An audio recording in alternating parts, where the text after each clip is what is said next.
लोकवृत्त मराठी, लोकशाहीचा खरा आवाज।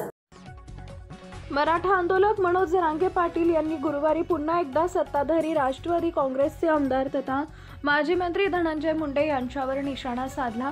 धनंजय मुंडे हे शेख चिल्ली आहेत, ते ज्या फांदीवर बसतात तीच फांदी तोडतात। त्यांनी नार्को टेस्टच्या मागणीवरून मागे हटू नये।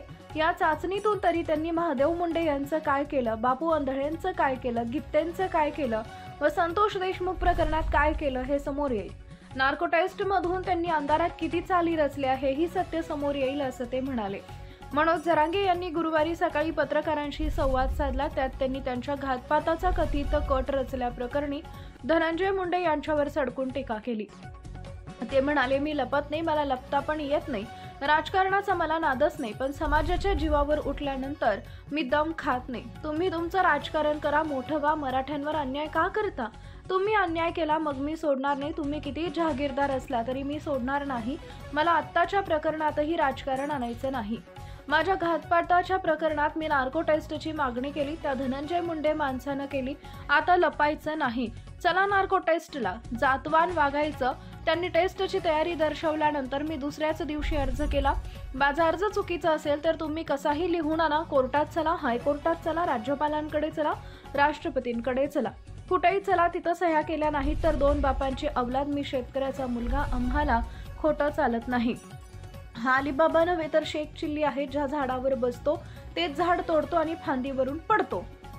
त्यांनी मला नार्को टेस्टचं आवाहन दिले, माझी तयारी आहे। मी मुख्यमंत्र्यांनाही सांगितले, आता यात मागं हटायचं नाही आणि आता मी तुम्हाला अडचणीत आणणार। तुम्ही खऱ्याचे खोटे व खोट्याचे खरे करायचे नाही।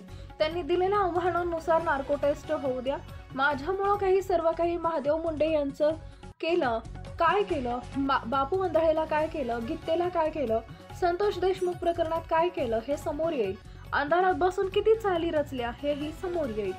नाही, मला ते काय माहित नाही, मी पण विचारलं नाही, मी पण फोन केला नाही। फक्त पहिल्या दिवशी फोन केला मी, ते दुसऱ्या दिवशी यांनी अलिबाबांनी सांगितलं, अलिबाबा नाही ते अलिबाबा तिकडचा आहे, ही शेत चिल्ली, ज्या झाडावर बसतो तेच झाड तोडतो आणि फांदीवर पडतो, त्याच फांदीवर पडतो, तीच फांदी तोडतो आणि त्याच्यावरच बसतो। यांनी फक्त त्या दिवशी सांगितलं मी, तेव्हा मला नार्को टेस्ट करायची तर मी तयार आहे।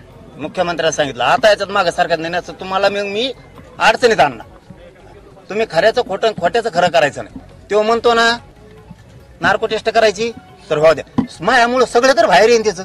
कोणाकोणाचं काय केलंय, महादेव भाई मुंडेला काय केलं, त्या बापू आंधळेला काय केलं, त्या गीतेंना काय केलं, संतोष भाईच्या देशमुखांच्या प्रकरणात किंवा अंधारातून किती चाली रचल्या हे तरी लोकांना माहित होईल।